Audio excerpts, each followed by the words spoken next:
ونعوذ بالله من شرور أنفسنا ومن سيئات أعمالنا من يهده الله فلا مضل له ومن يضلل فلا هادي له ونشهد أن لا إله إلا الله وحده لا شريك له نشهد أن سيدنا ومولانا محمدا عبده ورسوله أرسله إلى الناس كافة بشيرا ونذيرا وداعيا إلى الله بإذنه وسراجا منيرا أما بعد فأعوذ بالله من الشيطان الرجيم بسم الله الرحمن الرحيم اهدنا الصراط المستقيم صراط الذين أنعمت عليهم غير المغضوب عليهم ولا الضالين آمين صدق الله مولانا العظيم وصدق رسوله النبي الكريم نحن على ذلك لمن الشاهدين والشاكرين والحمد لله رب العالمين محترم دوست बुजुर्ग আল্লাহ রাব্বুল আলামিনের অশেষ মেহেরবানি যে তিনি আমাদেরকে কোরআনে কারীমের তাফসীর এর মজলিসে হাজির হওয়ার তৌফিক দান করেছেন। আমরা এই জন্য শুকরিয়া আদায় করি আলহামদুলিল্লাহ। সূরা ফাতিহা এক অংশ চলে গেছে, বাকি অংশ আজকে পড়া হয়েছে। আল্লাহ রাব্বুল আলামিন আমাদেরকে শিখাইছেন যে তোমরা নামাজের মধ্যে এই বিশেষ দোয়াটি করো, কি ইহদিনাস সিরাতাল মুস্তাকিম। শুরু থেকে ছিল আল্লাহ পাকের হামদ ও সানা, আলহামদুলিল্লাহি রাব্বিল আলামিন, আল্লাহ পাকের প্রশংসা। আর রহমানির রহিম, আল্লাহ পাকের গুণগান। মালিক ইয়াউমিদ্দিন, আল্লাহ পাকের মর্যাদার কথা বলা হয়েছে যে তিনি পরকালের মালিক। ইয়াকা না'বুদু, আল্লাহ আমরা আপনারই ইবাদত, একমাত্র আপনারই ইবাদত করি, সব আল্লাহর সঙ্গে করি। ওয়া ইয়াকা নাস্তাঈন, মদদ আর সাহায্য আপনার কাছেই চাই। এখন আল্লাহ পাকের কাছে দরখাস্ত পেশ করা হয়েছে। আল্লাহ তাআলা আমাদেরকে শিখাইছেন যে তোমরা এই দোয়া কি, যে ইহদিনাস সিরাতাল মুস্তাকিম, আল্লাহ তুমি আমাদেরকে সহজ সরল পথ, মানে ইসলাম আর দ্বীনের পথ, যেটা তোমার মনোনীত ধর্ম, মনোনীত পথ, এই সহজ পথের সন্ধান আমাদেরকে দাও, ওই পথে আমাদেরকে পরিচালিত করো। সিরাতে মুস্তাকিম, সহজ পথ, সরল পথ। আল্লাহ এবং আল্লাহ রসুলের বাতানো জান্নাতের যে রাস্তা, এটাই সিরাতে মুস্তাকিম। ঈমান আমল, এটাই হলো সিরাতে মুস্তাকিম, এটাই সহজ সরল পথ, সোজা পথ। জান্নাতের রাস্তা, এটাই সিরাতে মুস্তাকিম। আল্লাহর নবী নবী করিম সাল্লাল্লাহু আলাইহি ওয়াসাল্লাম 23 বছর যাবৎ উম্মতকে যেই পথ দেখাইছেন, এটাই হিদায়াতের রাস্তা, এটাই সিরাতুল মুস্তাকিম, এটাই সহজ সরল পথ। রাসূল করিম সাল্লাল্লাহু আলাইহি ওয়াসাল্লামের পর ওনার যে খুলাফায়ে রাশিদিন আছেন, খলিফাগণ আছেন, 4 খলিফা, হযরত আবু বকর সিদ্দিক রাদিয়াল্লাহু আনহু, হযরত ওমর ইবনে খাত্তাব রাদিয়াল্লাহু আনহু, হযরত উসমান রাদিয়াল্লাহু আনহু, হযরত আলী রাদিয়াল্লাহু তাআলা, এই 4 জন খলিফা, 4 জন সাহাবী 30 বছর খেলাফতের মসনদে বসে উম্মতের রাহবরি করেছেন। তো যেই রাহবরিটা ওনারা করেছেন সেটাই হলো সিরাতে মুস্তাকিম। যেই রাস্তায় চলতে বলেছেন ওই রাস্তাটাই হলো সিরাতে মুস্তাকিম। এর বাইরে যাওয়া ওটাই হলো বাঁকা রাস্তা, ওটা জান্নাতের রাস্তা না, সোজা রাস্তা না, সহজ সরল পথ না, ওটা বাঁকা পথ। এবং এটা কোথায় নিয়ে যাবে গন্তব্য, তার কোনো ঠিক ঠিকানা নেই। এই জন্য খোলাফায়ে রাশিদিন আমাদেরকে যেই আমল, যেভাবে যখন যেটা দিয়ে গেছে, অনেক আমল আছে যে রসুল চালু করেননি, খোলাফায়ে রাশিদিন চালু করেছে। ওটাই আমাদের জন্য দ্বীন, ওটাই আমাদের জন্য সহজ সরল পথ, ওটাই আমাদের জন্য সিরাতে মুস্তাকিম, ওটাই আমাদের জন্য দ্বীন এবং ঈমান। ওটাই আমাদের আমল করতে হবে, ওটা ছাড়ার কোনো সুযোগ নাই।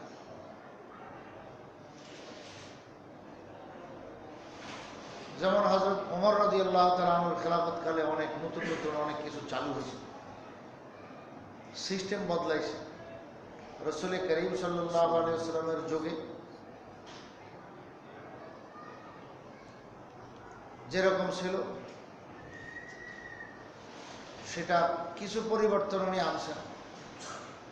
তো যেই পরিবর্তনই আনুক ওটাই সিরাতে মুস্তাকিম, ওটা উম্মত আমল করতে হবে, ওটা ছাড়া কোনো সুযোগ নেই। কথার কথা, ওমর ইবনুল খাত্তাব রাদিয়াল্লাহু আনহুর খেলাফতকালে রমজান মাসে একই ইমামের পিছনে তারাবির নামাজ এক জামাতের সাথে 20 রাকাত পড়া চালু করেছেন, যেটা রাসূল সাল্লাল্লাহু আলাইহি ওয়াসাল্লাম কিছুদিন পড়া ছেড়ে দিয়েছেন। তাও কি কারণে ছাড়ছেন? ফরজ হয়ে যাওয়ার আশঙ্কা। ওমর ইবনুল খাত্তাব রাদিয়াল্লাহু আনহুর আগে রাসূল সাল্লাল্লাহু আলাইহি ওয়াসাল্লামের ইন্তেকালের পরে মাঝখানে আবু বকর সিদ্দিক রাদিয়াল্লাহু তাআলা আনহু 2 বছরের মতো খেলাফত কাল ওনার গেছে, কমপক্ষে 2টা রমজান অতিবাহিত হয়েছে। এই 2 রমজানে উনি কিছুই বলেন নাই। উনি অন্যান্য কাজ করেছেন কিন্তু তারাবির ব্যাপারে কিছু বলেন নাই। তিনি কি করেছেন? ও যেভাবে রাসূলের যুগে ছিল তারাবির নামাজ 20 রাকাতই পড়া হইতো, তবে এক ইমামের পিছনে এক জামাতের সাথে মসজিদে নববীতে ওইভাবে কায়েম হইতো না, মসজিদে হারামে মক্কা মুকাররমা কায়েম করতেন না। তো কীভাবে হইতো? এশার নামাজ পড়ার পরে ছুটি, বাস এখন তারাবির নামাজ যে যেখানে ইচ্ছা সেখানে পড়তেছে, কেউ বাসা বাড়িতে, তো কেউ মসজিদের এই কোণে, তো কেউ ওই কোণে। একই মসজিদের মধ্যে দেখা যায় কয়েক জমাত হইতে থাকতো বিক্ষিপ্ত। এভাবে চলছে 2 রমজান, কমপক্ষে 2টা রমজান উনি পাইছেন। হযরত ওমর ইবনুল খাত্তাব রাদিয়াল্লাহু তাআলা আনহুর খেলাফতকালের প্রথম এক রমজান এবং দ্বিতীয় রমজান এভাবে চলে। উনি 10 বছরের খলিফা ছিলেন, জানেন আপনারা। তো 10 বছরে 10টা রমজান হয়, তো 2 রমজান চলে গেছে, উনি কিছুই বলেননি। যে রাসূলের যুগে যেভাবে ছিল থাক এভাবে।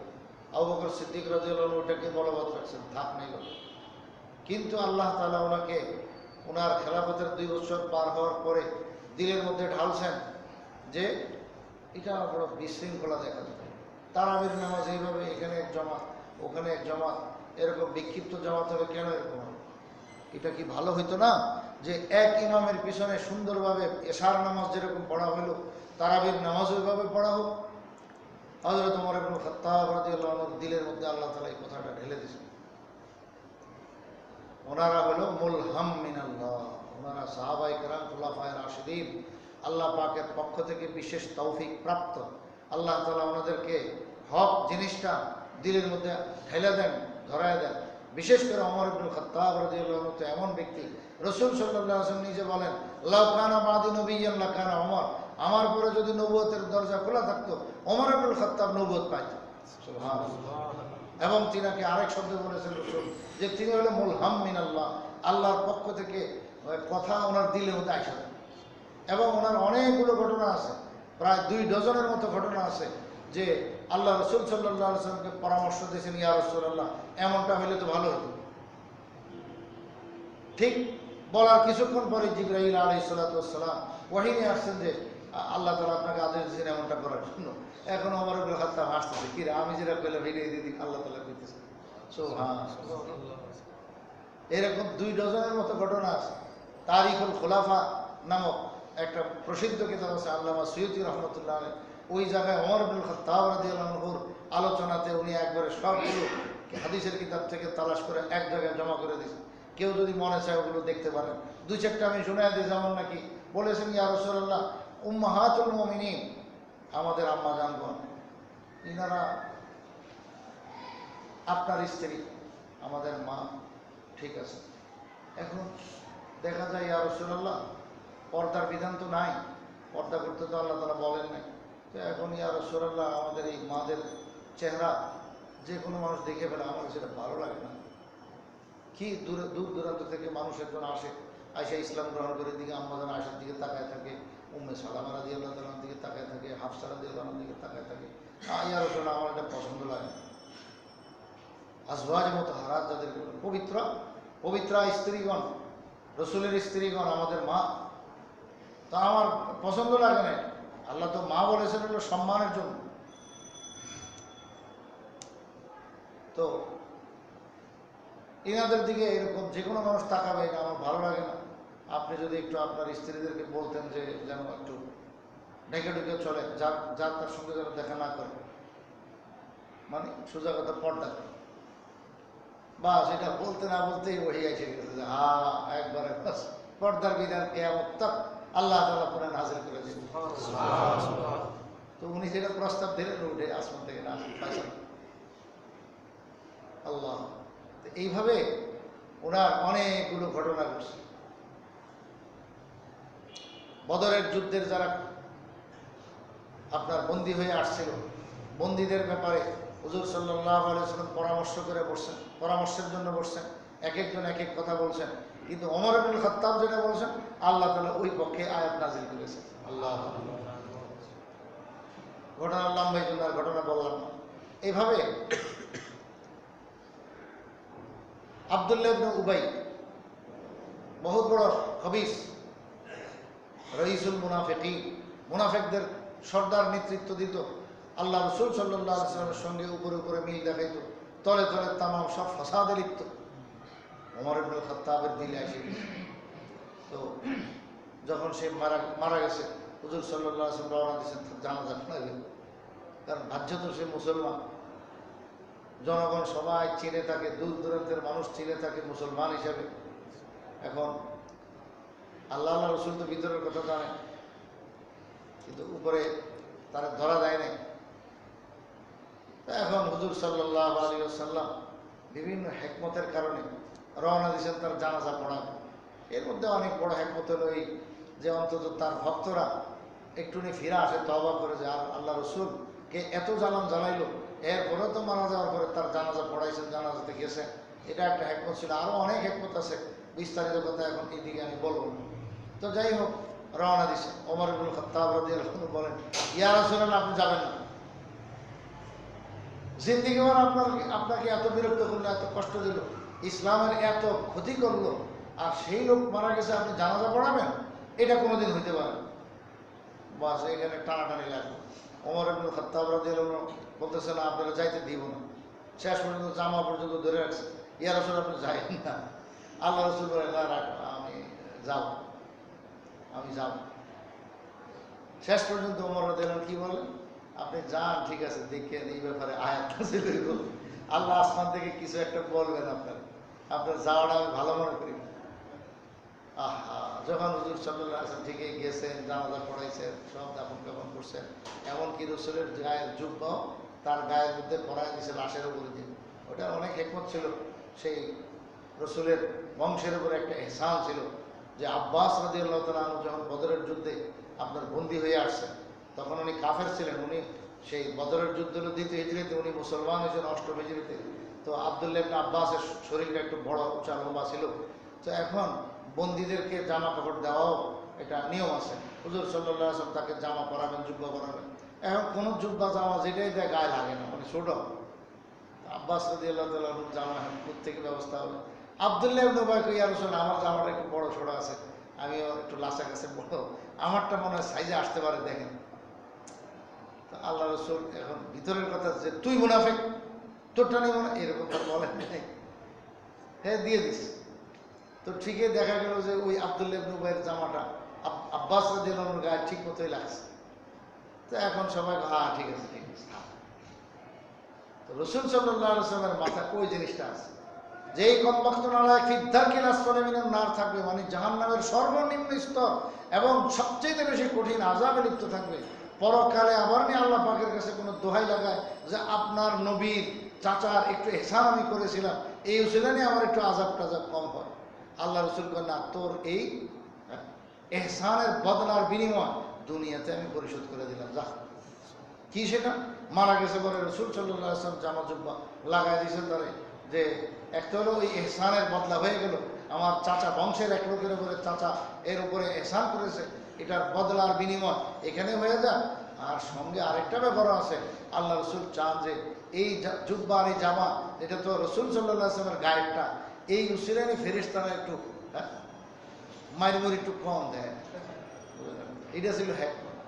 ফেরেশতারা তো সালাক আছে, এরা জামা খুললেই মাইর লাগাই, অসুবিধা, ফেরেশতারা বুঝে না। তো হুজুর সাল্লাল্লাহু আলাইহি ওয়াসাল্লাম কত ভিতরে হিকমত ছিল, যাই হোক গেছে। যাওয়ার পরে বাস যখন জানাজা দাফন কাফন সবকিছু কইরা আশা করতেছে আসতেছেন, তখনই আয়াত নাযিল হয়ে গেছে। আল্লাহ তাআলা খুব কড়া কড়া কইছেন, হ্যাঁ আপনি কেন গেলেন? এই সমস্ত লোক কখনো মারা গেলে খবরদার তাদের কবরের কাছে আপনি যাবেন না, লা তাকুম আলা কবরি এবং লা তুসাল্লি আলাইহিম, আল্লাহ এগুলো বলছেন। তার জানাজা পড়বেন না, এরকম ভাবে তার কি কবরের কাছে দাঁড়াবেন না, কবরের কাছে যাবেন না। কেন আপনি গেলেন? হযরত ওমর ইবনে খাত্তাব রাদিয়াল্লাহু আনহু খুব হাসতেছেন, হায় ইয়া রাসূলুল্লাহ, কইছিলাম না আমি। তো এইরকম মানে 24টার মতন ঘটনা আছে, কয়টা কমান যাক এই দুই একটা আমি বললাম নমুনা স্বরূপ। তা আমার বলা উদ্দেশ্য এগুলো না, বলা উদ্দেশ্য হলো হযরত ওমর ইবনে খাত্তাব রাদিয়াল্লাহু আনহু একদল খলিফায়ে রাশেদ, একদম হেদায়েতপ্রাপ্ত আল্লাহ পাকের পক্ষ থেকে, এবং রাসূল সাল্লাল্লাহু আলাইহি ওয়াসাল্লাম সার্টিফিকেট দিয়ে গেছেন যে উনি হলেন মুলহাম মিন আল্লাহ, আল্লাহর পক্ষ থেকে এলহাম প্রাপ্ত, মানে আল্লাহর পক্ষ থেকে ওনার দিলের মধ্যে সঠিক কথা আল্লাহ ঢেলে দেন, ওনার দিলে আয়সা দেন। এবং রাসূল বলেন যে এই লোকটা নবী হওয়ার যোগ্য, যদি আমার পরে নবুয়তের দরজা খোলা থাকতো, আমি তো আখেরি পয়গম্বর, আর কোনো নবী আসবে না, দরকার নাই, আমি খাতামুন নবিয়্যিন সাইয়্যিদুল মুরসালিন, আমি একবার সর্বশেষ নবী, সমস্ত নবীদের সর্দার, আর এখানে নবুয়তের কোনো দরজাই খোলা নাই, বন্ধ। তো যদি বন্ধ না হইতো তাহলে ওমর ইবনে খাত্তাব ছিল যোগ্য ব্যক্তি যে নবুয়ত প্রাপ্ত হইত। আল্লাহু আকবার। তো এতে বোঝা যায় ওমর ইবনে খাত্তাব রাদিয়াল্লাহু আনহু কি মানুষ ছিলেন। 10 বছরের খেলাফত কাল উনি কাটাইলেন এবং ইসলামকে কত মুহাজ্জাব এবং আপনার কত মুনাজ্জাম করে ফেলছেন। আপনার পুরা রাষ্ট্র কিভাবে পরিচালনা করা লাগে এবং দ্বীন ইসলামের বিধিবিধানগুলো শুধু আপনার এই ঘরের ভিতরে রাখেন, একদম ওপেন করে দিয়েছেন, এগুলো একদম রাষ্ট্রীয়ভাবে সব কিছু মানুষকে বুঝাই দিয়েছেন, জানাই দিয়েছেন। একদম পুরা মানুষের যা কিছু যাবতীয় আমল আছে, ফরজ বলেন, ওয়াজিব বলেন, সুন্নত বলেন, মুস্তাহাব বলেন, একবারে সবগুলো ওপেন এইভাবে উনি চালু করে রাখছেন। তো এই ওমর ইবনে খাত্তাব রাদিয়াল্লাহু আনহুর কাছে 2 বছর পার হওয়ার পরে ওনার খেলাফতকালে 3য় বছরে যায় দিলের ভিতরে আসলো কি যে আপনার রমজানের তারাবির নামাজ এরকম বিক্ষিপ্তভাবে জমাত হয়, এটা তো ভালো মনে হয় না। তো উনি প্রথমে একটু চিন্তা ভাবনা করছেন, আলাপও করছেন 2-1 লোকে যে ভালো মনে হয় না, কিন্তু কিছু বলেন নাই। দেখি কি করা যায়, কি করা যায় ভাবতেছেন। ভাবতে ভাবতে আল্লাহ তাআলা পরের দিন পরের রাত্রে আল্লাহ তাআলা দিলের মধ্যে একদম ঢেলে দিয়েছেন, এটাই করা চাই, করো। বাস ওই যে মুলহাম মিন আল্লাহ, আল্লাহর পক্ষ থেকে ওনার দিলের মধ্যে আল্লাহ তাআলা হক কথা ঢেলে দেন। তো ওনার ভিতরে আসছে কি যে এশার নামাজ যেভাবে জামাতের সাথে হইলো, এক ইমামের পিছনে হইলো, তো এখন তারাবির নামাজ বিক্ষিপ্ত না হয়ে একই ইমামের পিছনে হবে। বাস উনি ঘোষণা দিয়ে দিলেন এশার পরে, আব্দুল্লাহ ইবনে উবাই, কি উবাই ইবনে কাব করে, উবাই ইবনে কাব, আব্দুল্লাহ ইবনে উবাই তো মুনাফিক শয়তান, আমি একটু আগে তার নাম বলাতাম, ভুলে আবার তার নাম মুখে আসছে। এখানে সে না, এখানে কার নাম হাজিরা নিছেন? উবাই ইবনে কাব রাদিয়াল্লাহু তাআলা। তো উবাই ইবনে কাব ছিলেন আকরাউহুম, সাহাবায়ে কেরামের মধ্যে সবচেয়ে ভালো কোরআনে কারীমের তেলাওয়াতকারী। রাসূল সাল্লাল্লাহু আলাইহি ওয়াসাল্লাম ওনার অনেক প্রশংসা করেছেন।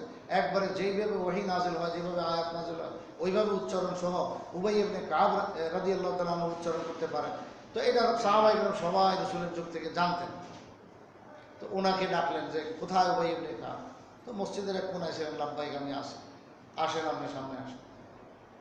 ঘোষণা দিয়ে দিলেন যে আপনি আজকে ইমামতি করবেন, আজ থেকে তারাবির নামাজ 20 রাকাত আপনি পড়াবেন, সবাই আপনার পিছনে একসাথে এক জমাতে পড়বে, আর বিক্ষিপ্ত জমাত হবে না, বাসা বাড়িতে জমাতের দরকার নেই, মসজিদে এখানে জমাত হবে।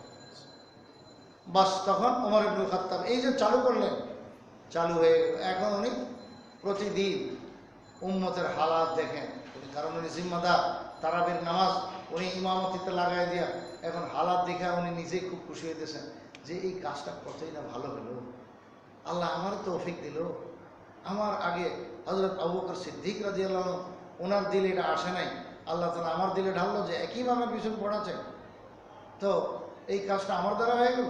এখন নিজের সাথী সঙ্গীদেরকে কয়, কত দেখি কাজটা কত সুন্দর হয়েছে না, কাজটা কত সুন্দর হয়েছে না। সবাই বলেন বাহ। বহুত সুন্দর হয়েছে, কত সুন্দরভাবে তারাবির নামাজ রমজানে আদায় করা হয়। তো এখানে কয় রাকাত আদায় হইতো ভাই? 20 রাকাত আদায় হইত। আর রসুলের যুগে 20 রাকাতেই ছিল, কিন্তু ফরজ হয়ে যাওয়ার আশঙ্কা রসুল 2-3 দিনের বেশি আর আদায় করেন। আবু বকর সিদ্দিক রাদিয়াল্লাহু আনহুর যুগেও সেই 20 রাকাতেই পড়া হইত, কিন্তু বিক্ষিপ্ত জামাত হইতো, একই মসজিদে কয়েক জামাত। এশার নামাজ পড়েই ছেড়ে দিত, এরপরে কয়েক জামাত হইত। আল্লাহ তাআলা ওমর ইবনুল খাত্তাবের দিলে এই কথাটা ঢালছেন যে বাস এটাই করতে হবে। ঠিকই ওটা যে চালু হলো, এরপরে আর বন্ধ হয় নাই আজও পর্যন্ত। আলহামদুলিল্লাহ, দুনো হরম শরীফে মক্কা মুকাররমা মদিনা মুনাওয়ারা সহ সারা দুনিয়ার যত বড় বড় মসজিদগুলো আছে, ওই সমস্ত মসজিদগুলোতে রমজানে 20 রাকাত তারাবি হয়ে আসতেছে একই ইমামের পিছনে। এক ইমাম মানে ওই জমাত একটা, এখন একসাথে 2 জমাত না। আবার মনে করি না যে 10 রাকাতের পরে বা কয় রাকাত পর যে বদলা ইমাম, এটা অর্থ না। ইমাম মিন্নত লাগে, একজনে পড়াইতে পারে না, এত 1 পারা বা 1.5 পারা বা বেশি কম এরকম এত সময় লাগে, একজনে নামাজ পড়ানোর ক্লান্তি এসে যেতে পারে। তো এই জন্য শিফট বদলানো হয়, সেটা তো না নিজেদের সুবিধার জন্য। কিন্তু মসজিদের জামাত তো কয়টাই হয়? একটাই হয়, একজনই শুধু কেরাত পড়ে আর বাকি সবাই মুক্তাদি। ওটা হলো অর্থ, হলো যে এক ইমামের পিছনে পড়ে। তো ওটাই চালু করে দিলেন, আল্লাহ তাআলা ওনার দিলে ঢালছেন এবং উনি নিজেও খুশি হইতেছেন, এত বড় ভালো কাজের আল্লাহ আমার তৌফিক দিলেন, এটা চালু হয়ে গেল। কি ভাই কেমন হলো? এইভাবে সবাই জিজ্ঞেস করে, তো সবাই বলেন আরে বড় দারুণ হলো। তো আল্লাহ তাআলা ওনার দ্বারা এই কাজ যে চালু করছেন সেটা আজও পর্যন্ত বলবৎ আছে। আল্লাহ তাআলা আমাদেরকে সূরা ফাতিহার মধ্যে শিখিয়েছেন যে বলো আল্লাহ পাকের কাছে দোয়া কি, ইহদিনাস সিরাতাল মুস্তাকিম, যা আল্লাহ সহজ সরল পথ তুমি আমাদেরকে দেখাও, ওই রাস্তায় আমাদেরকে রাখো, ওই রাস্তা পরিচালিত করো।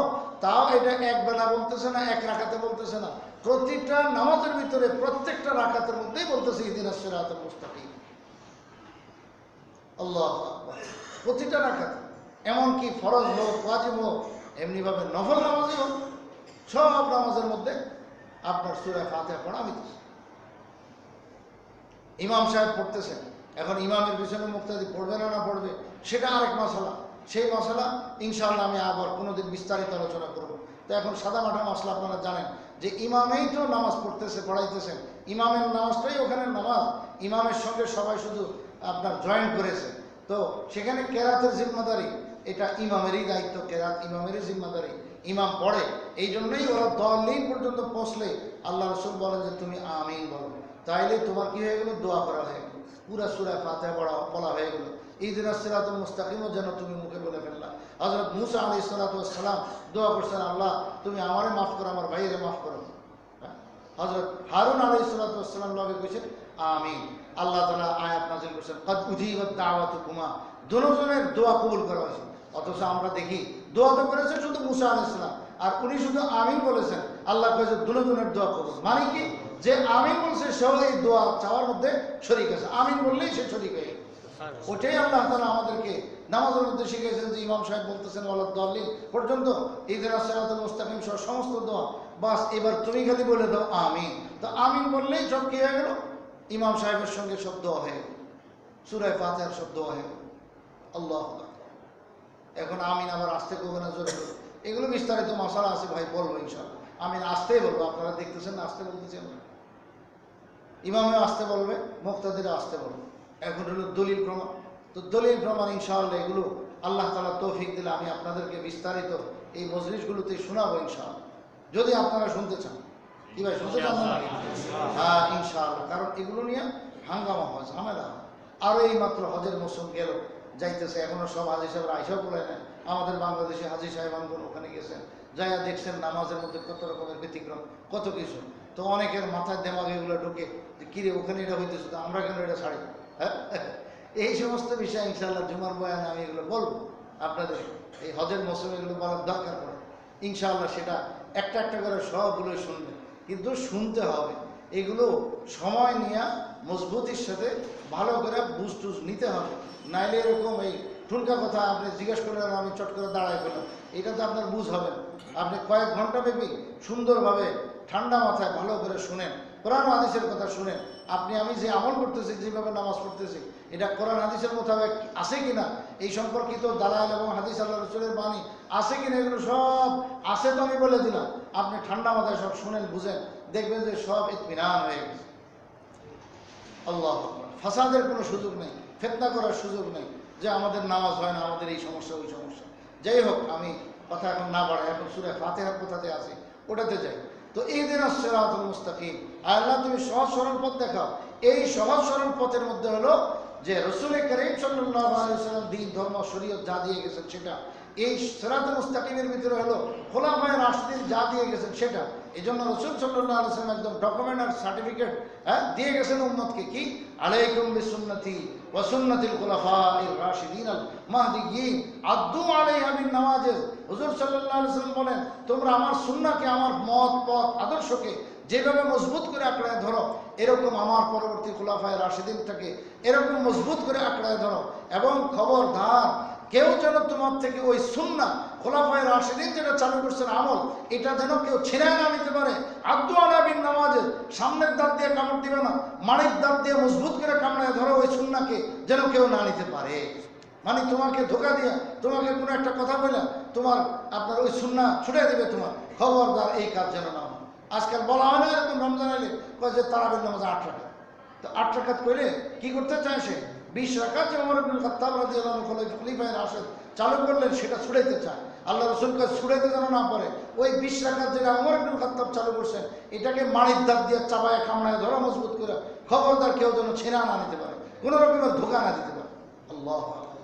এই হলো রাসূল সাল্লাল্লাহু আলাইহি ওয়াসাল্লামের অগ্রিম আগাম সংবাদ, যে রাসূল ইন্তেকালের আগে এগুলো বলে গেছেন। খলিফারা তো হয়েছেন রাসূলের ইন্তেকালের পরে, কিন্তু অগ্রিম বলে গেছে আমার পরবর্তী খোলাফায়ে রাশিদিন যা হবে এদের কথা কিন্তু মাইনা চলবা।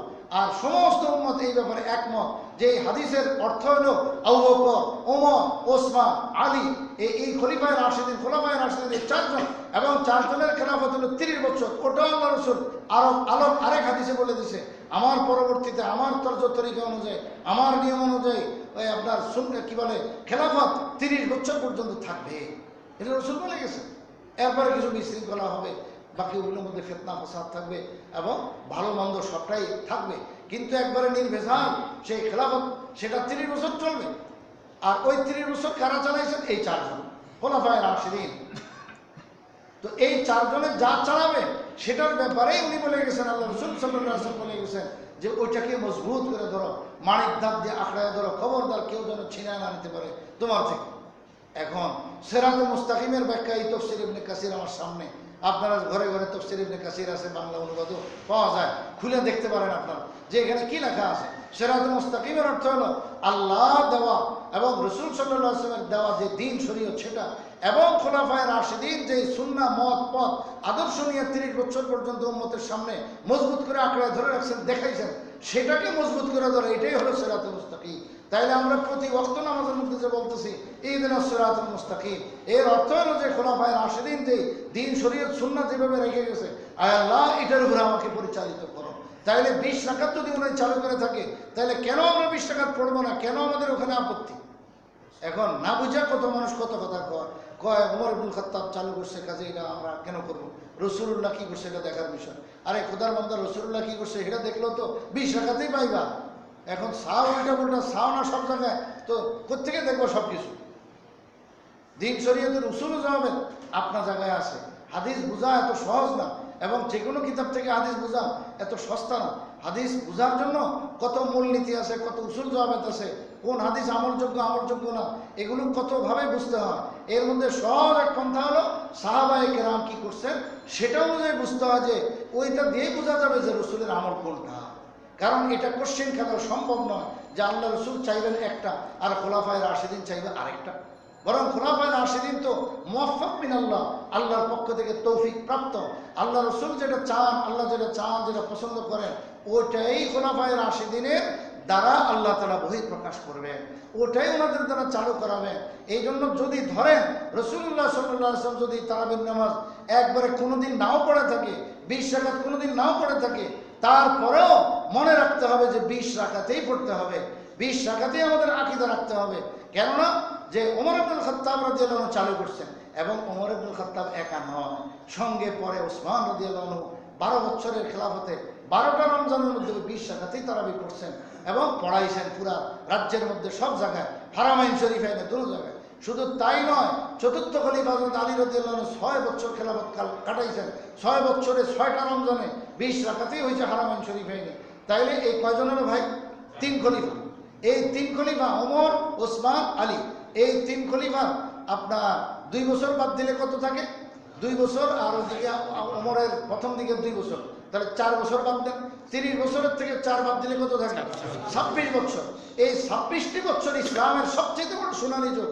ওই যুগে সবসময় 26টা রমজানে হারামাইন শরীফাইন সহ দুনিয়ার সমস্ত মসজিদ, ইসলামী মামলাকত যত জায়গায় ছিল, সব জায়গায় হুকুমত যেখানে ছিল সেখানে 20 রাকাতেই হয়ে আসতেছে এবং আজও পর্যন্ত সেই ধারাবাহিকতা বজায় আছে। তাইলে কেন এখানে আপনি আর বিরুদ্ধে কথা বলবেন? আপনার এই কথা বলার সুযোগ নাই, এই হলো বিষয়। এবং আম্মাজান আয়েশা রাদিয়াল্লাহু তাআলা আনহা, যার কথা বলা হয় যে যার কথা দিয়ে অনেক মানুষ ধোঁকা দেওয়ার চেষ্টা করে, সেই আম্মাজান আয়েশা রাদিয়াল্লাহু তাআলা আনহা থেকে একটি বাক্য এরকম নাই যে তারাবির নামাজ 8 রাকাত, কোথাও এরকম নেই। তাহাজ্জুদের কথা আছে যে রাসূল সাল্লাল্লাহু আলাইহি ওয়াসাল্লাম রমজান এবং রমজান ছাড়া অন্য টাইমও সব সময় আপনার তাহাজ্জুদ রাত্রে যে পড়তেন 8 রাকাত পড়তেন, রমজানেও 8 রাকাতই পড়তেন, 8 রাকাতের বেশি পড়তেন না তাহাজ্জুদ। সেটা হলো তাহাজ্জুদের কথা। এই আম্মাজান আয়েশার চোখের সামনে উনি রসুলের রওজা যেখানে ওটাই তো ওনার কামরা, ওই হুজরাতে উনি ওমর ইবনুল খাত্তাবের খেলাফতকালে ছিলেন। হ্যাঁ, এরপরে ওসমান রাদিয়াল্লাহু আনহু আর আলী রাদিয়াল্লাহু আনহুর খেলাফতকালে উনি ওই কামরায় থাকেন না, এটা একটু বেশ কম করছেন, কিন্তু মসজিদে নববীর কিনারায় আছে। কেন থাকেন এটা আবার একটু বলে। ওমর ইবনুল খাত্তাব রাদিয়াল্লাহু আনহু যখন শহীদ হয়ে গেলেন, দুশমনরা ওনাকে শহীদ করে ফেলছে, একদম পেট কেটে ফেলছে, দুধ খাইছে বলে দুধ বাইরে গেছে এবং পেটের নালি দিয়ে বাইরে গেছে। এবং ওমর ইবনুল খাত্তাব রাদিয়াল্লাহু আনহু বলছেন, আমি বুঝছি আল্লাহ রাসূল আমাকে বলেছেন, ওমর তোমার জীবনের সর্বশেষ খাদ্য হবে, খানা হবে দুধ। আজকে আমি খাইছি আর বাইরে গেছে, তার মানে আমার হায়াত শেষ। এরপরে তাড়াতাড়ি নিজের ছেলে হযরত আব্দুল্লাহকে ডেকে বলছেন, আমার জীবনের একটা বড় আশা, বড় আকাঙ্ক্ষা যে রাসূল সাল্লাল্লাহু আলাইহি ওয়াসাল্লামের পাশে যে শুইছে হযরত আবু বকর সিদ্দিক, এখানে যদি আমারও একটু জায়গা হইতো আমি বহুত বড় ভাগ্যবান হইতাম, রাসূলুল্লাহর পাশে আমি শুইতে পারতাম।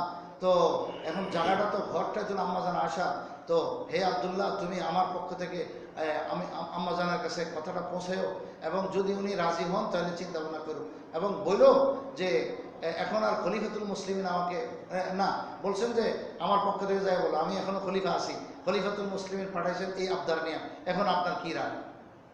আম্মাজান আয়েশা এই কথা শুনা একদম মানে থ হয়ে গেলেন, ইন্না লিল্লাহ, কই কি, আমার তো বড় তামান্না ছিল যে এই কামরাতে আমি আজীবন থাকবো, কারণ এখানে আমার রসুল স্বামী, আমার স্বামী এখানে শোয়া, এরপরে হলো আমার বাবা আবু বকর সিদ্দিক শোয়া খলিফাতুল মুসলিমিন, আমার বাবা দুইজন আমার নিজের মানুষ। এখন 3 নম্বরে এখানে আমি শুইব, আমার একটা কবর হবে, একটু জায়গা আছে। আমি ভাবছিলাম এটা আমার প্রোগ্রাম ছিল এটা, এবং জীবনের সবচেয়ে বড় আকাঙ্ক্ষা ছিল আমার এটা। এখন খলিফাতুল মুসলিমিন ওমর ইবনুল খাত্তাব 10 বছর খেলাফত করেছেন, কি করেছেন, কি কারনামা আঞ্জাম দিয়েছেন, সবটাই তো আম্মাজান আয়েশার সামনে। উনি কি আর এখানে গোপন কিছু আছে? উনি বলেন যে এত বড় জিনিস চাই ফেললেন, আচ্ছা তো এখন ঠিক আছে, আমি এত বড় জিনিস যেটা দেওয়ার মতো না, কিন্তু আজকে আমি আমার উপরে ওমর ইবনুল খাত্তাব খলিফাতুল মুসলিমিনের এই মনের আকাঙ্ক্ষা পূরণ করার জন্য আমার উপরে তাকে প্রাধান্য দিলাম। হয়তো এই ছেলে আল্লাহ আমার মাকাম আরও বাড়াবেন, যদিও জায়গা বেশ কম হইলো, এই জায়গায় শুইতে পারলাম না, জান্নাতুল বাকিতেই শুইব, ঠিক আছে, কিন্তু এটার কারণে মাকাম দারাজাত হয়তো আমার আরও বুলন্দ হবে, ঠিক আছে, আমি রাজি হয়ে গেলাম। হযরত ওমর ইবনুল খাত্তাব রাদিয়াল্লাহু আনহু এই সংবাদ শুনে একদম কেঁদে দিয়েছেন যে আমার জীবনের বড় আকাঙ্ক্ষা ছিল এটা, যে হ্যাঁ এটা পূরণ হয় কিনা, পূরণ হয় কিনা।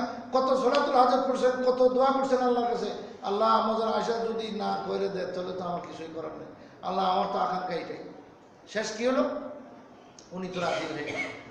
পরে আবার আব্দুল্লাহকে বলে দিয়েছেন, খবরদার আব্দুল্লাহ, দেখো আমি তো এখনো জিন্দা আছি, আমি এখনো খলিফাতুল মুসলিমিন, এবং আমার পক্ষ থেকে যে আম্মাজান আয়েশাকে সংবাদ দিছো, হয়তো এমন হইতে পারে যে আমি খলিফা হওয়ার কারণে, আমার প্রভাবের কারণে খলিফাতুল মুসলিমিনের পক্ষ থেকে বার্তাটা গেছে, এই প্রভাবে প্রভাবিত হইয়া আম্মাজান আয়েশা হয়তো ইজাজত দিয়ে দিয়েছেন। আসলে দিল থেকে হয়তো কয় নাই, মুখে কইছে, কিন্তু দিলের মধ্যে হয়তো একটু মনে খটকা আছে, মনে একটু নারাজগি আছে। তো এই জন্য তোমাকে আরেক কথা বলি, উনি এখন তো ইজাজত দিয়েছেন, তুমি আমার ইন্তেকাল হয়ে গেলে, দেখেন মরার আগে সব কথা কয়ে নিতেছে, এখনো মরে নাই। ওমর ইবনুল খাত্তাব রাদিয়াল্লাহু আনহু বলতেছেন, আমার যদি ইন্তেকাল হয়ে যায় আজকে, আমার দম যাওয়ার পরে তুমি আবার আম্মাজান আয়েশার কাছে যাইবা, যাইয়া তখন কিন্তু খলিফাতুল মুসলিমিন কইও না, বলবা আমার বাবা পাঠাইছে। হযরত ওমর ইবনুল খাত্তাব রাদিয়াল্লাহু তাআলা আনহু, আল্লাহ তাআলা ওনাদের কি বুঝদান করেছেন যে আমার ইন্তেকাল হয়ে গেল আর আমি খলিফাতুল মুসলিমিন না, আমি একজন সাধারণ মানুষ, আমার লাশ। তো কাজেই তুমি তোমার বাবা হিসাবে পরিচয় দিও যে আমার বাবা ওমর ইবনুল খাত্তাব আপনাকে বলেছেন এই কথা, দরখাস্ত পেশ করেছেন, পাঠাইছেন, বার্তা পাঠাইছেন। খলিফাতুল মুসলিমিন কইও না, ওই জিম্মাদারি আমার দম যাওয়ার আগ পর্যন্ত ছিল, দম গেলে পরে বস শেষ, খালাস। আজকে এখন আমরা মৃত মানুষকে যদি আমরা অমুক পদে স্মরণ না করি, অমুক নামে নাম না ডাকি, তো মানুষ কত নারাজ হয়ে যায়, এগুলো নিয়ে কত লড়াই ঝগড়া দুনিয়াতে হয়ে যায়, কত ফাসাদ হয়ে যায়, মামলা মোকদ্দমা পর্যন্ত হয়ে যায়। আছে কিনা এগুলো ভাই? কি দুনিয়া আমরা বাস করি। ওমর ইবনুল খাত্তাব কি শিক্ষা দিয়ে গেছেন যে যাও কইবা যে আমার আব্বা ওমর ইবনুল খাত্তাব পাঠাইছেন আপনার কাছে, যে আপনি আসলে কি দিল থেকে বলেছেন কিনা। ওনার দিলে খটকা ছিল, তো আপনি যদি দিল থেকে ইজাজত দিয়ে থাকেন তাহলে ওনার জানাজা এখানে হবে, কি বলে কাফন দাফন এখানে হবে, সেই রওজা মুবারকের সঙ্গে হবে। আর যদি দিল থেকে না বলে থাকেন তাহলে আপনার জায়গা আপনার কাছে থাকুক, ওনার দাফন উনি বলে গেছেন যে আমভাবে সাধারণভাবে সে জান্নাতুল বাকিতে যেন দিয়ে দেওয়া হয়। এখন আপনি কি বলেন? আম্মাজান আয়েশা রাদিয়াল্লাহু তাআলা এইসব কথা শুনে উনি আর দুনিয়াতে নেই। যে আল্লাহ ওমর ইবনুল খাত্তাবের এত সাবধানতা, এত হুঁশিয়ারি হক্কুল ইবাদের ব্যাপারে, যেটা আমার হক, আবার উনি কোনো আপনার জোর করে নিলে ওনার আখিরাতে বরবাদি হবে, এই সমস্ত আশঙ্কা উনি করে আবার এই ওসিয়ত করে আবার গেলেন। আরে কি বলো, শুধু দিল থেকে দিছি, এত দিল থেকে দিছি যেটা আর কোনো শেষ নেই। আমি ওনাকে প্রাধান্য দিছি, অবশ্যই ওনার রওজা খবর এখানেই হবে, রসুলের সঙ্গে হবে। আমি তো জানি রসুল সাল্লাল্লাহু আলাইহি ওয়াসাল্লামের প্রিয় এই সাহাবী দুইজন আবু বকর আর ওমর, যেদিকে যান বস আবু বকর আর ওমর আসেনি, তো কাজে ইন্তেকালের পরেও বস এই দুজন থাকুক ওনার লগে। আর আমার ওই ইন্তেকাল হইলে বস জান্নাতুল বাকিতে আমার জানাজা, সেখানে দাফন হয়ে গেলে বস বস যথেষ্ট, কোনো সমস্যা নেই। ঠিকই ওই কথা অনুযায়ী হয়েছে, ওমর ইবনুল খাত্তাব রাদিয়াল্লাহু আনহু জানাজা দাফন ওখানেই হয়ে গেছে। আর হযরত আম্মাজান আয়েশা রাদিয়াল্লাহু তাআলা আনহার কাফন দাফন সেই জান্নাতুল বাকিতে আজও পর্যন্ত আছে। আল্লাহ। তো এই ঘটনার পরের থেকে যখন ওমর ইবনুল খাত্তাব রাদিয়াল্লাহু আনহুর দাফন হলো, এটাই আমার বলার উদ্দেশ্য ছিল, তখন আম্মাজান আয়েশা রাদিয়াল্লাহু আনহা এই কামরায় আর থাকেন। কামরার কিনারে যদিও বসার জায়গা আছে, একটু এনে বসা ইবাদত বন্দেগী তেলাওয়াত করবেন, ওনার মনের আবেগ, কিন্তু এখন আর উনি থাকেন। কেন? আল্লাহ। আম্মাজান আয়েশা রাদিয়াল্লাহু আনহা বলেন, এতদিন তো ছিল আমার স্বামী সাইয়্যিদুল মুরসালিন সাল্লাল্লাহু আলাইহি ওয়াসাল্লাম, উনি রওজাতুল সোয়াব, আর সঙ্গে হলো আমার বাবা আবু বকর সিদ্দিক রাদিয়াল্লাহু আনহু, এই উনি হলো আমার মাহারাম। তো দুইজন আমার আপন মানুষ মাহারাম। আর ওমর ইবনুল খাত্তাব হলো আলগা আরেক মানুষ, উনি তো আমার মাহারাম না। এখন আমার লজ্জা লাগে এখানে বসতে, যদিও মাটির নিচে ওনারা, আমি উপরে, কিন্তু তারপরে আমার শরম লাগে। এই জন্য উনি ঘর এই রুম এটা ছেড়ে দিয়েছে, রুম ছেড়ে দিয়ে পাশে আরেক দিকে যাই উনি থাকতেন। ওটাই বলছিলাম যে ওমর ইবনুল খাত্তাব রাদিয়াল্লাহু আনহুর খেলাফতকালের সেই 8 বছর যে আপনার রমজানগুলো কাটাইছেন কোন জায়গায় বৈশা? সেই রওজার যে কামরা, সেই রওজার কামরাতে বৈশা। ওমর ইবনুল খাত্তাবের ইন্তেকালের পরে আর উনি ওই কামরায় থাকেন নাই, কিন্তু এই মসজিদে নববীর কিনারায় ছিলেন। এবং মসজিদে নববীতে কয় রাকাত তারাবি হইতেছে, আম্মাজান আয়েশা কি চোখে দেখেন না? এবং উনি কি নামাজ পড়েন না, নামাজের জমাতে শরীক হন না? উনি তো কোনোদিন কিছুই বলেন নাই। এবং শুধু ওমর ইবনুল খাত্তাবের খেলাফত কাল না, সে ওসমানের খেলাফত 12 বছর, এরকম আলী রাদিয়াল্লাহু আনহুর খেলাফত 6 বছর, তো ওমর রাদিয়াল্লাহু আনহুর এখানে 8 বছর, আর এদিকে 12 বছর 20 বছর, আবার আলীর হলো 6 বছর, মোট হলো 26 বছর। এই 26টি বছর উনি 26 রমজান দেখেছেন। এর পরেও তিনি আরও অনেক বছর পর্যন্ত হায়াত পাইছেন। উনি 57 হিজরিতে ইন্তেকাল করেছেন। তাইলে আপনার সর্বশেষ খলিফা হযরত আলী রাদিয়াল্লাহু তাআলা আনহুর ইন্তেকাল হলো 40 হিজরিতে। 40 হিজরি থেকে নিয়ে 57 হিজরি পর্যন্ত আরো 17 বছর। কয় বছর ভাই? তাহলে 17 বছরে আরো কটা রমজান গেছে? 17টা রমজান গেছে কমপক্ষে। তো এই 17টা রমজান বা 16টা রমজান যেই হোক, বছরের আগামাতা কোন দিয়া যদি আবার কমে যায়, যাই হোক 15-16টা তো হইবেই। তো এই 15-16টা রমজান যে আম্মাজান আয়েশা রাদিয়াল্লাহু আনহা এই 4 খলিফা বিদায় নেওয়ার পরে এইভাবে দেখলেন, কোনোদিন আপত্তি করে নাই যে কিরে রাসূলুল্লাহ তারাবির নামাজ পড়তো 8 রাকাত, তোমরা কেন 20 রাকাত পড়ো? কোথায় পাইছো এটা? হ্যাঁ, এটা ঠিক না, এটা বেদাত, এরকম কোনো কথা কইছে? এই তো বুঝার বিষয় আছে আম্মাজান আয়েশা রাদিয়াল্লাহু আনহার সমর্থন করা, আম্মাজান আয়েশা রাদিয়াল্লাহু আনহার মাইনে যাওয়া, এর বিরুদ্ধে বিশ্বাসের বিরুদ্ধে কিছু না বলা, এটাই প্রমাণ করে যে এটাই সিরাতে মুস্তাকিম। ওটাই আমরা বলতেছি প্রতিদিন দোয়ার মধ্যে, আয় আল্লাহ ইহদিনাস সিরাতাল মুস্তাকিম, সিরাতে মুস্তাকিম সহজ সরল পথ, আমাদেরকে পথ দেখাও, পথে পরিচালিত করো। খোলাফায়ে রাশিদিন যেভাবে চলে গেছে, সাহাবায়ে কেরামের যে মত পথ পন্থা, মান আলাইহি ওয়া আসহাবি, রাসূল বলেছেন আমার মত পথ পন্থা এবং আমার পরবর্তীতে সাহাবায়ে কেরাম, বিশেষ করে খোলাফায়ে রাশিদিন, এই মতের উপরে পথের উপরে থাকলে তোমরা সিরাতে মুস্তাকিমে থাকবা। এটাই হলো জান্নাতের রাস্তা, এটাই হলো দ্বীন, এটাই হলো ইসলাম। এই কথাগুলো যদি আমরা একটু বুঝে নিই ভালো করে, বাস তাহলে এত কথা কওয়া লাগে না। খালি আপনি জিজ্ঞেস করেন কোন হাদিসে আছে, কোন কিতাবে আছে। আরে ভাই, আপনি হাদিস কি বুঝবেন? আপনি কোন কিতাবের নাম জানেন? আল্লাহু আকবার, আল্লাহু আকবার। জন্য দ্বীন শরীয়ত কার কাছে শিখবেন সেটা আগে ঠিক করেন। আপনি টেলিভিশনের আওয়াজ শুনবেন, তো ওখানে ভাই কোন আল্লাহর বান্দা কি বলছে তাকেও আপনি জানেন না, তার ইলম কালাম কতটুকু আছে, কোরআন সুন্নাহর কতটুকু গবেষণা আছে, কিছুই জানেন না। শুধু একটা আওয়াজ পাইলেন আর মনে করলেন যে হ্যাঁ এটাই ঠিক। দ্বীন এভাবে আসবে না। হুজুর সাল্লাল্লাহু আলাইহি ওয়াসাল্লাম পরিষ্কার বলে দিয়েছেন, ইন্নামাল ইলমু বিত-তাআল্লুম। বুখারী শরীফে হাদিসখানা উল্লেখ আছে, ইমাম বুখারী উল্লেখ করেছেন কিতাবুল ইলমের শুরু দিকে। কি বলেছেন? ইন্নামাল ইলমু বিত-তাআল্লুম, যে ইলমে দ্বীন একমাত্র আসবে উস্তাদের কাছে শিখার মাধ্যমে। দোজানো হইয়া সামনে বসো, উস্তাদের কাছ থেকে দ্বীনি কথা শিখো, তাইলে তোমার ভিতরে আসবে। যেটা জিবরাইল আলাইহিস সালাম ইসলামের একদম শেষ দিকে, 23 বছরের নবুয়ত কালের শেষ দিকে আইসা হুজুর সাল্লাল্লাহু আলাইহি ওয়াসাল্লামের কাছে ছদ্মবেশে আইসা সালাম দিয়ে ঢুকছেন এবং ঢুকে বলেন যে আমি কি একটু আগে বসতে পারি, আর একটু আগাইতে পারি? হ্যাঁ আসেন। আবার 2 নম্বরে যা চাইছেন কুদ্দুর আগে, আরেকটু কি আসতে পারি? মানে কোনো হাট ডাট মারেন নাই এবং হুজুর আমার কিছু জানার বিষয় আছে, আপনি কণ্ঠ চিল্লাচিল্লি করেন নাই। ওই মসজিদের দরজার থেকে চিল্লান দেয় নাই। রসুল যেখানে আসেন বসা মসজিদে নববীতে, একটু ঢুকছেন, মজলিসের আদব রক্ষা করে আবার সালাম দিয়ে বলতেছেন যে আরেকটু কি আগাইতে পারি? হ্যাঁ আসতে পারে। এইভাবে 3 বারে অনুমতি চাইছেন, 3 বারে রসুলকে অনুমতি দিয়েছেন। একবারে পরে সামনে বসছেন। কত সামনে? ফাসনাদা রুকবাতাইহি ইলা রুকবাতাইহি, আত্তাহিয়াতুর সূরাতে দোজানো হইয়া রসুল সাল্লাল্লাহু আলাইহি ওয়াসাল্লামের সামনে বসছেন এবং এরপরে কয় আমার কিছু জানার বিষয় আছে দ্বীন শরীয়ত সম্পর্কে, যে ঈমান কি জিনিস, ইসলাম কি জিনিস, ইহসান কি জিনিস, এবং কিয়ামত কবে হবে, যদি টাইম না জানা থাকে তাহলে অন্তত আলামত নিদর্শন কি, ইত্যাদি ইত্যাদি অনেকগুলো প্রশ্ন করেছেন।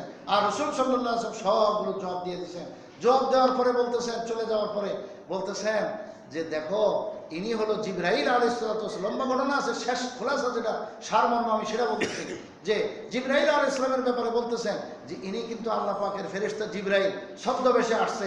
হে আমার সাহাবীরা, আতাকুম লিউআল্লিমাকুম দীনাকুম, ইনি আসছেন শুধু তোমাদেরকে দ্বীন শিখাইবার জন্য। যে দ্বীন ইসলাম শিখতে হলে কিভাবে শিখতে হয়, উস্তাদের কাছে দোজানো হয়ে বসতে হয়, তার সামনে হাজির হতে হয়। টেলিভিশন থেকে না, ইন্টারনেট থেকে না, মোবাইল থেকে না, বসে বসে দেখে এইভাবে দ্বীন শিখা যাবে না, কোশ্চিন কারণ শিখা যাবে না, বিশৃঙ্খলা হবে। আল্লাহ রাসূল বলেন ইন্নামাল ইলমু বিত-তাআল্লুম, ইলমে দ্বীন শিখতে হলে একমাত্র দোজানো হয়ে বসে সামনে বসে শিখতে হবে, উস্তাদের সোহবত থেকে নিতে হবে, সাহায্য নিতে হবে। এটার মাধ্যমেই আপনার সেই উস্তাদের থেকে ইলমে দ্বীন, উলুমে নবুয়ত, আসমানি ইলম আপনার আমার সিনাতে আসবে। আল্লাহ, আজকে আমরা ইলমে দ্বীন শিখার ব্যবস্থা সম্পূর্ণ উল্টাই ফেলছি।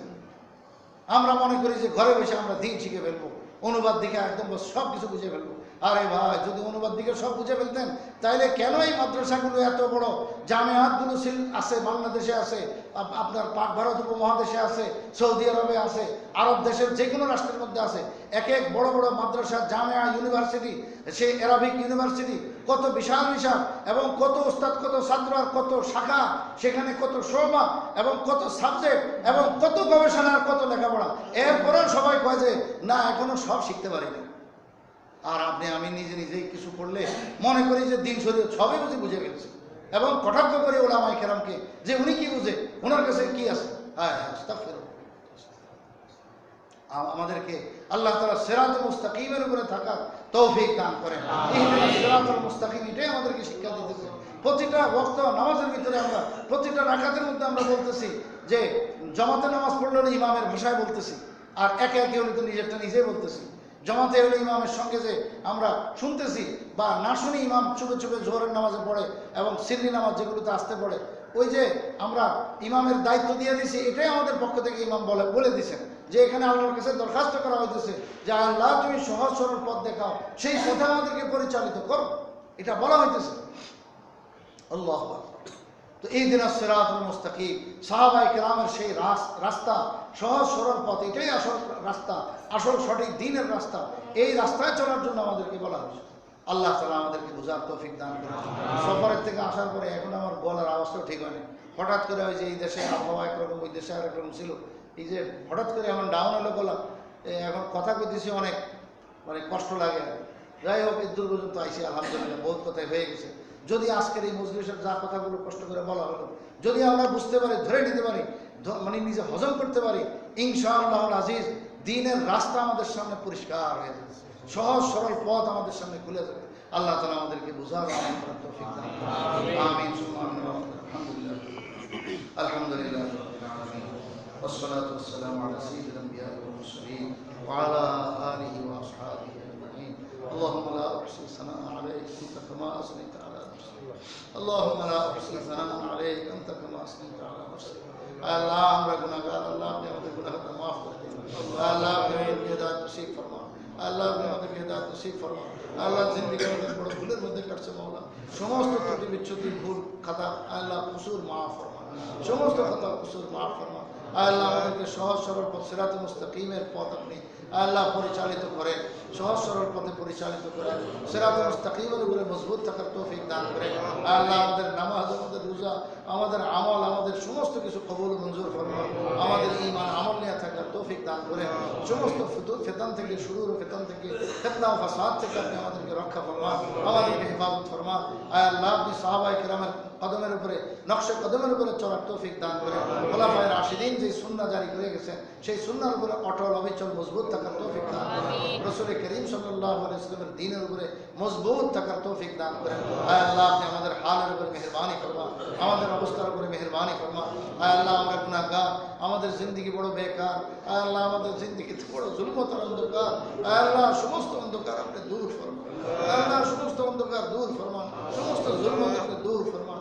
আল্লাহ আমাদেরকে সিরাতুল মুস্তাকিম বুঝার তৌফিক দান করেন, সিরাতুল মুস্তাকিম বুঝার তৌফিক দান করেন। পাঁচ ওয়াক্ত নামাজের মধ্যে আপনার কাছে ফরিয়াদ করি, মাওলা আপনি মেহেরবানি করে আমাদের এই দোয়া কবুল মঞ্জুর ফরমান। সহজ সরল পথ সিরাতুল মুস্তাকিমের উপর থাকার তৌফিক দান করেন। সমস্ত গুমরাহি থেকে আমাদেরকে হেফাজত ফরমান, সমস্ত শয়তানের রাস্তা থেকে হেফাজত ফরমান, সমস্ত পাকা রাস্তা থেকে আপনি হেফাজত ফরমান, জাহান্নামের রাস্তা থেকে আপনি হেফাজত ফরমান, জান্নাতের রাস্তা থেকে তৌফিক দান করেন। আল্লাহ আপনি আমাদেরকে হিদায়াত নসিব ফরমান, ইলমে নাফি নসিব ফরমান। আল্লাহ মুফিদ ইলম নসিব ফরমান, এমন ইলম দান করেন যার দ্বারা আপনাকে পাওয়া যায়, আপনার রেজামন্দি পাওয়া যায়। ওই সমস্ত ইলম থেকে আমাদেরকে দূরে রাখেন, যে ইলম দ্বারা জাহান্নামে যাওয়া লাগবে, যে ইলম দ্বারা আল্লাহ নাউজুবিল্লাহ আপনার নারাজি হবে। আল্লাহ ওই সমস্ত ইলম থেকে আমাদেরকে পানা দেন। আল্লাহ আপনি আমাদেরকে, আল্লাহ আপনি মেহেরবানি ফরমান, আমাদের হালের উপরে করম রহমের মামলা ফরমান। আল্লাহ আমাদের যার যে হাতের জরুরত আছে, আল্লাহ যার যে অসুবিধা আছে আপনি সব জানেন। আল্লাহ সমস্ত হাতের জরুরত আপনি গায়েব থেকে পুরা ফরমান, সকলের সমস্ত পেরেশানি দূর ফরমান। আল্লাহ সকল মুসলিম ভাইদের সমস্ত পেরেশানি দূর ফরমান। যে যে মকসদের দোয়া চায় বা চাইতে মনে চাইছিল, আল্লাহ সমস্ত মকসদ আপনি পূরণ ফরমান। আল্লাহ সকলের গুনাহকে মাফ ফরমান, আল্লাহ সকলের গুনাহকে মাফ ফরমান। সকলের ঘরে বাড়িতে সুখ শান্তি নসিব ফরমান, সকলের ঘরের মধ্যে পেরেশানি থেকে আল্লাহ মুক্ত ফরমান। সমস্ত বিমার রোগ বালা মুসিবত দূর ফরমান, যে যেভাবে পেরেশানিতে আছে দূর ফরমান। আল্লাহ আমাদের সমস্ত হালাত আপনি জানেন, সব কিছু আপনার হাওয়ালা। আল্লাহ আপনি আমাদেরকে সমস্ত পেরেশানি থেকে মুক্ত ফরমান। সাল্লাল্লাহু আলা নবীল করিম ওয়া আলা আলিহি ওয়া আসহাবিহি আজমাইন। আমিন আমিন বিরহমাতিকা ইয়া রাব্বাল। আসসালামু আলাইকুম।